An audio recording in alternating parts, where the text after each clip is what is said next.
सी क्या बनता है, वेट करते हैं। यहाँ पे थोड़ा सा मैं इसको जूम करता हूँ।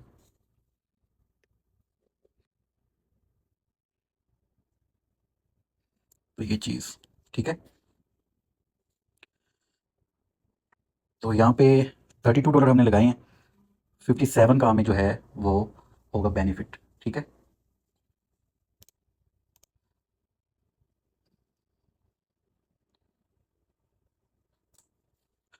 तो यहाँ पे $50 हम यहाँ पे अर्निंग करेंगे। तो यहाँ पे ये है, इसका मैं अभी स्क्रीनशॉट भी ले लूँगा, जो कि वीआईपी ग्रुप के अंदर देना है मैंने।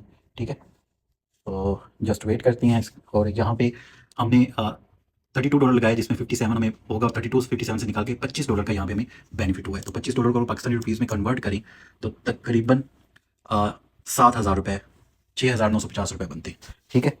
तो इसका मैं स्क्रीनशॉट ले लेता हूँ। ठीक है, ये मैंने स्क्रीनशॉट ले लिया और इसको मैं